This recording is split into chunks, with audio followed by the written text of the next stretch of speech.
in Hong Kong, 7 p.m. here in Yaoundé, Cameroon. Hello, wherever you are. A very, very warm welcome to yet another edition of your weekly international current affairs program, Globewatch from the Cameroon Radio Television, the heart of the nation. Thinking the unthinkable. That is how the British-based news magazine, The Economist, captioned a November 11, 2010 headline on the reform of the United Nations Organization. The idea to redesign the officially 193 member state association had topped the discourse of policy makers, including then Secretary General Kofi Annan, at the highest level of global gatherings, including the United Nations General Assembly in New York. At the 68th Summit or General Assembly session going on, in which the Israeli Prime Minister Benjamin Netanyahu will be the last person to address, nobody seems to talk about reforming the United Nations, as the idea been rejected.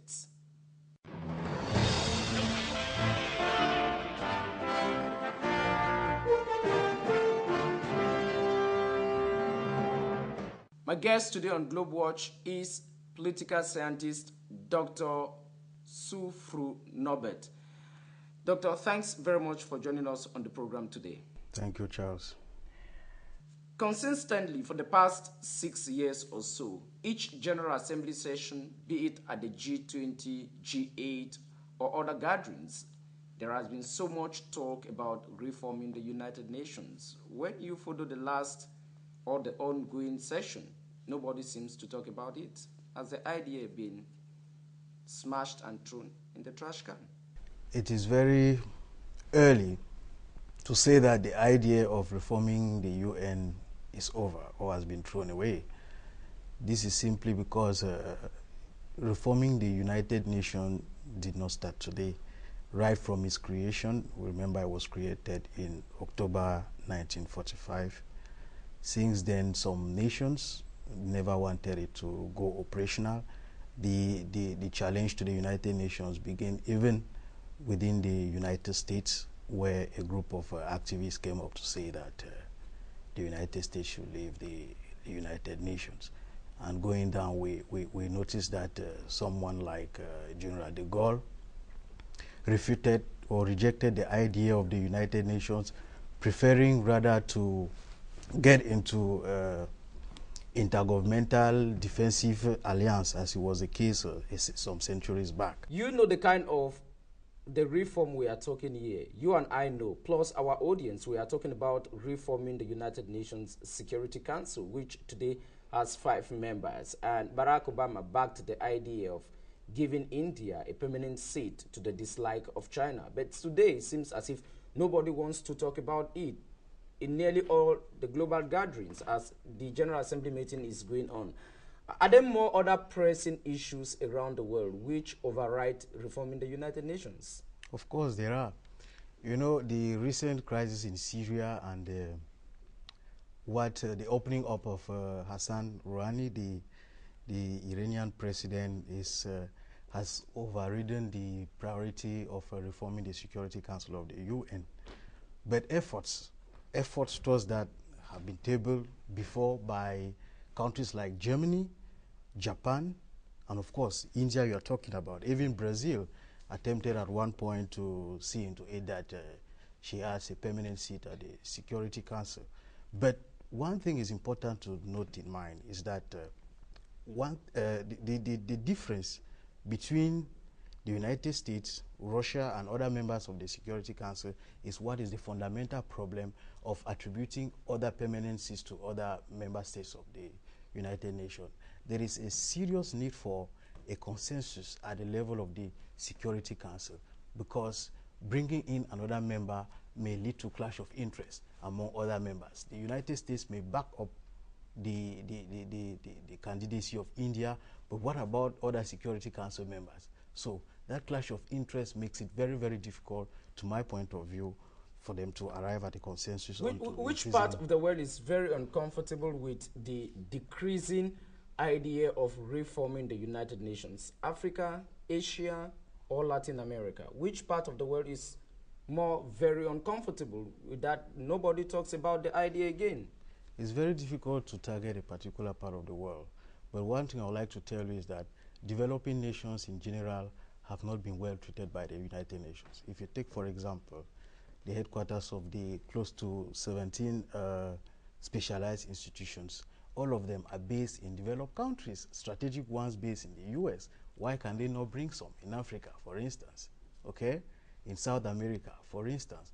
So, developing countries feel somehow cheated or not equally treated like other nations. Do you think that the fact that some firebrand leaders were absent may have influenced the idea from Latin America, the replacement of firebrand president Hugo Chavez?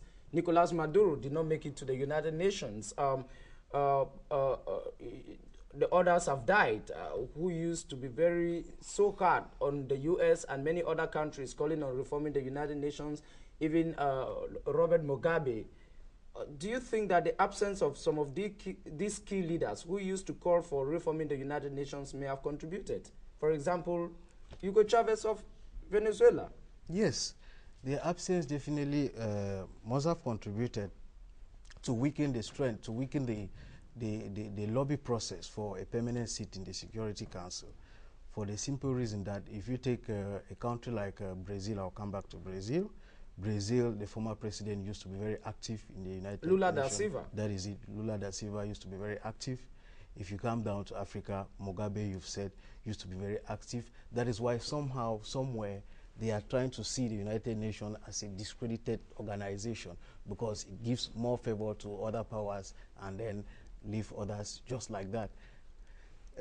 Developing countries having a seat before countries like Germany or Japan. Should there be an extension of the membership of the Security Council, or just the 5 should remain? Because for the moment, Europe has at least 3 of the permanent Security Council. You have UK, you have France, and you have Russia. All of that in Europe, whereas you have other continents which are not represented at all. For example, Africa. That is true. The ideal is to extend membership, the permanency of membership in the Security Council. But so far, the United Nations is in existence for some 7 decades now. And it seems to me that it has worked that way. Okay, it has successfully prevented an outbreak of a global conflict. So, whatever the case, bringing in or extending... So a reform can be catastrophic? Not that a reform can be catastrophic. I am saying it is good to extend the membership.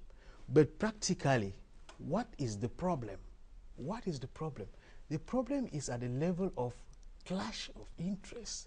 Who will back up the permanent membership of who? That is the question, without challenging the interests of another member. I don't know if you're getting what I'm saying. Absolutely. Yes, that's what we are talking about here. Now, Africa. Why has Africa not got a permanent seat at the Security Council? If you get to UN officials, they'll give you a simple reason. Africa is a continent still in development. Africa is not yet stable. There is political instability in Africa. There are a number of crises. Why is Germany, which is power in Europe today, not having a permanent seat at the Security Council? It's because of what? The guild clause in the United Nations Charter. And that is what Germany is fighting today, because if they successfully abrogate that clause, definitely Germany may be brought in. You understand? So we encourage other continents definitely to keep the fight. But now the question is that their priority? It's true that having a permanent seat in the Security Council, you are better placed to defend your interests and all whatnot. But the question is that their priority? Okay.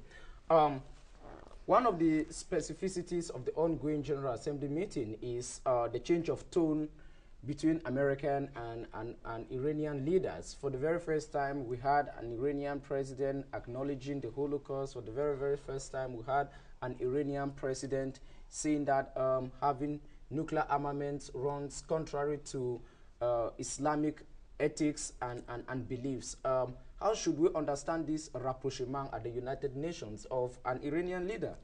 Very good. Now, the open door policy of Hassan Rouhani, that is the Iranian president elected in 2013, just this year, he was elected he was overwhelmingly elected by reformists, not conservatives. So he has to meet up. He has the duty to be responsive to the demands of reformists, of course, who claim and who think that keeping nuclear weapons will bring in more danger or is not a priority of Iranians. You understand? Secondly, the pressure that was brought to bear on the Iranian government was no longer easy to contain. That is why you see Hassan Rouhani opening up to the idea of nuclear disarmament. There is another important factor that we have to note in mind, is the fact that the United States has a credible threat. The United States has put forth a credible threat, so much so that Iran does not want to fall prey. Which is that credible threat? The threat is simple. There is no incident. The United States has never intervened in the Middle East and lose a war. Every time the United States makes an ultimatum to any state, if that state does not abide by the requirements of the U.S., automatically the U.S. will intervene. So, if Iran, of course, with its nuclear program, does not abolish it, does not relinquish it, there is a far-reaching consequence about that. The United States will likely intervene. So that is why Hassan Rouhani is somehow opening up. Besides too, he is also backed up by the ceremonial leader of Iran. Ayatollah? Yes. Ali Khamenei? Yes, he has the consent of the leader, because without that consent, he would have not have gone out, okay, to claim that he wants to put an end to the nuclear program. Should people be skeptical? Because after that announcement, Israeli Prime Minister Benjamin Netanyahu said this is just a kind of a crash idea which people should not take and consume. Iran wants to use public rhetorics to calm down the situation and continue with nuclear material. Should people be skeptical when the Iranian president says having a nuclear weapon runs contrary to Islamic ethics and principle? Pakistan has nuclear material. Was he insulting his predecessor, Mahmoud Ahmadinejad, to say that he was not a true Muslim? He was not insulting his predecessor, as I earlier told you. There are factors, a good number of them. Remember that Iran was under international sanction, economic sanction. So the consequences of the sanction had become somehow unbearable. There was no need going on with nuclear programs when the population down there has not got what to live on. You understand what I'm trying to say? So in every case, now you are trying to bring up an important issue, the idea of whether Iran is serious about relinquishing its nuclear program. Now, there is every reason to doubt somewhere, according to my opinion. The Iranian president talks of bringing an end to nuclear program. At the same time, he is calling on Israel to do same. So we want now to ask the question, we want to find out, that call for Israel to do same, is that a condition for Iran to stop its nuclear program, or what? We still have to wait and see.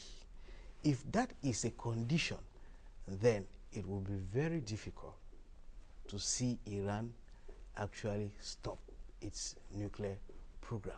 But if it's not a condition, then, as you earlier said in your introductory note, we have to hear the Israel Prime Minister very soon in the United Nations General Assembly.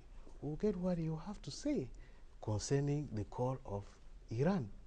You understand? Absolutely. That's what we're talking about there. There has been so much criticism of American leadership during this period. From Syria, Barack Obama backed down and gave way to peaceful negotiations, a diplomatic solution to the problem. When it comes to the Iranian nuclear problem, there have been a series of letter exchanges, because the way the American and the Iranian leadership communicate. It's as if we are not in the 21st century. You can remember George W. Bush received an 18-page letter from Ahmadinejad. The same method of communication has continued with Barack Obama and the new leader.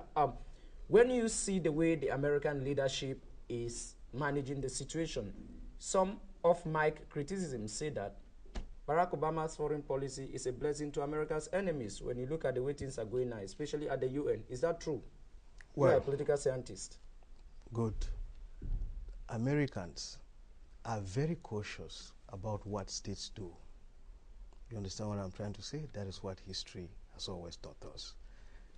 The open door policy of Iran and the manner in which America is interacting, communicating with the Iranian president reveals a lot of caution, not only on the side of America, but as well as on the side of Smart Iran. power diplomat, like Hillary Clinton said.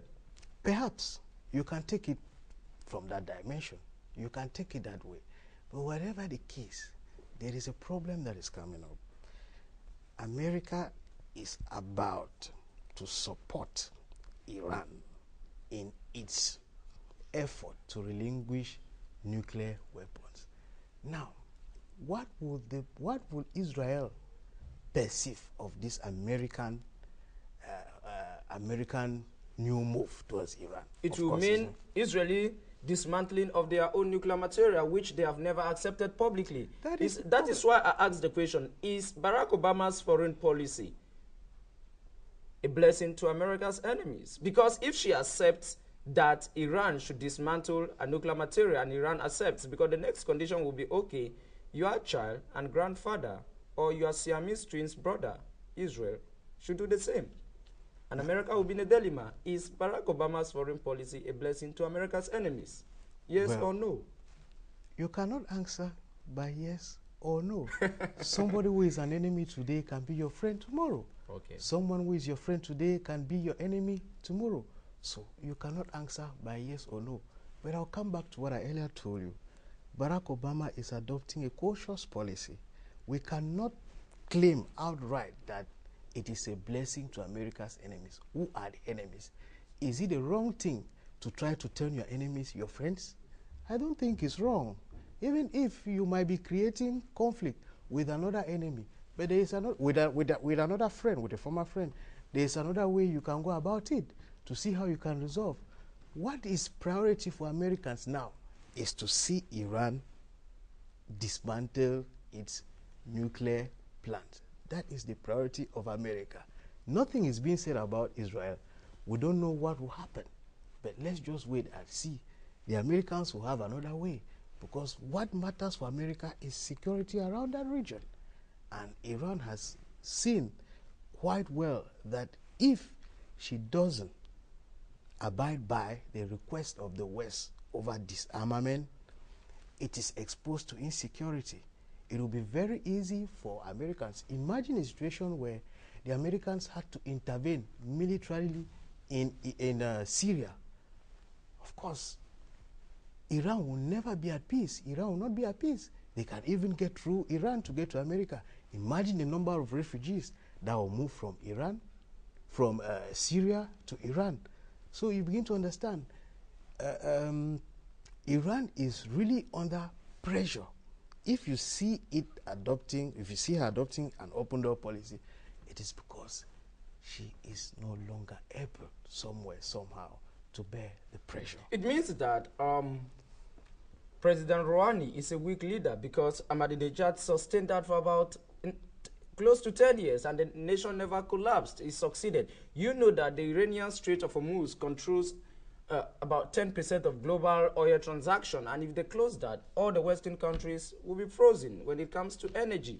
Why can he not use that geostrategic element and behave like Ahmadinejad? Or it is time for change, like everybody is changing. Come, situations are different, okay? Under Ahmadinejad, the pressure could still be contained. He was still able to resist somewhere, somehow, because the condition by then enabled him to resist. Now it's a different leader. Try to look into that transition period from Ahmadinejad to Hassan Rouhani. what actually happened. How has the pressure just grown very high to the extent of causing Hassan to try to succumb to the demands of the West? Why? As I earlier told you, go back to the elections that brought him to power. He was overwhelmingly elected by reformists, those who wanted change, not change in domestic policy, but change in foreign policy, which will automatically bring about change in domestic policy. That's what we are talking about. Each political leader always has in mind to leave a legacy, and it's a general tendency for a new leader to, where possible and when it will suit his interest, to always denigrate, okay, or give a negative image of the predecessor when possible. He has that weight of his electors. He has to meet up with the electoral promise. And do not forget, the economic sanctions on Iran is weighing so much. That's what I have to tell you concerning that. For the past years equally, nearly everybody who comes to the rostrum of the United Nations General Assembly talks terrorism, terrorism, terrorism, terrorism. When I follow to the speeches of all the leaders who have passed through, that word is gradually disappearing from their vocabulary.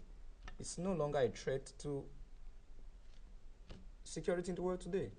Is terrorism still a threat? Because while they were discussing, there were chaos of terrorist attacks in Kenya, and nobody seems to be talking about terrorism. To stop talking about terrorism does not mean that terrorism is no longer a threat. There are issues that come up, and sometimes they are the media. If you go now to the United Nations General Assembly, this 68th session, what are the issues of top priority? You have the Millennium Development Goals, okay? You have the issue of disarmament we have been talking about. And what else do you have? You have international immigration and its consequences. Those are the top priority issues on the UN General Assembly agenda. But when we come now to disarmament in itself is another form of fighting terrorism. You understand? That's what we are talking about. So if Iran happens to disarm, you understand, you will bear with me that there will be no risk of fearing. There will be no reason to be afraid that in the next coming years or decades or whensoever, the Iranians may use nuclear weapon for civilian purpose against its population or whatsoever. That is what I want to tell you. Okay?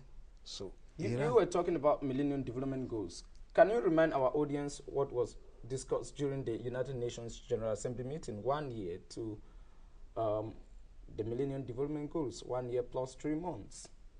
Now, because in 2015, in about 3 months from now, we will be in 2014, and that will make 1 year to the attainment of the Millennium Development Goals, and all reports indicate that that deadline will not be met.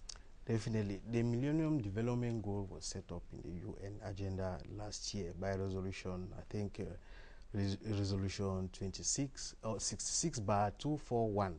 That's the resolution. So this general, this 68th session, will see the extent to which the United Nations has gone a long way to implement the Millennium Development Goal.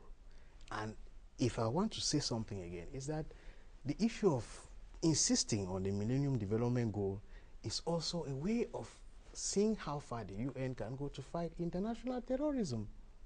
What is it? What is all about terrorism? When they recruit a child, adults, or whosoever into terrorist network, they are generally people of poor background. Although the terrorist networks per se are headed by people from wealthy background, but who are the recruits? That is the question. So the Millennium Development Goal is intended at what? Alleviating poverty. Okay? If you are well-to-do somehow, it will be very difficult for someone to convince you to join a terrorist group. So in every case, the issue is that we want to always perceive what you know is that open. Terrorist leaders of terrorist associations are people from super rich families across the world. That is what I'm saying. They are the leaders who are wealthy. But what about the recruits? What about the soldiers? Okay, those are the base. They are recruited from poor backgrounds. They come from poor backgrounds. So the leaders now use their wealth to buy them off. So think of a situation where the Millennium Development Goal, which is essentially aimed at alleviating poverty, would boost up the economic prowess of individuals. It will be now very difficult for them to join terrorist group. That's what we are talking about. Absolutely. The tone of nearly everybody at the 68th General Assembly session of the United Nations was very sober, very calm, very mild. Everybody had something new to offer to the world in one way or the other. It wasn't so conservative. But before his speech is delivered, the Israeli Prime Minister Benjamin Netanyahu says he is going back to the traditional issues. What happens to a world where everybody is changing and the Israelis remain theoretical? If we go back to history, what do we notice? That there is that general disagreement among members of the Security Council over the issue of Israel and Palestine. If there was a consensus, I bet you that crisis, that Palestinian-Israeli crisis would have been resolved. So that is another area where they have to look into. You remember that each time Barack Obama or Benjamin Netanyahu meets Barack Obama, it's like a history lecture versus a political science lecture. When Barack Obama talks, Benjamin Netanyahu says, it seems as if you don't understand how complex the Middle East is and how Israel is strategic in this area. The Americans are adopting a new tone of changing everything, but the Israelis are saying that we remain on that old track. Are we going to see a backlash in the next coming days of a crack completely of U.S.-Israeli policy? It's difficult. It's difficult to say. But what I want to say is that, what I want to tell you is that America is not adopting a new policy in the Middle East. It has always been a foreign policy of the United States to disarm the Middle East, at least preventing them from possessing nuclear weapons. Even if it's giving a preference to Israel.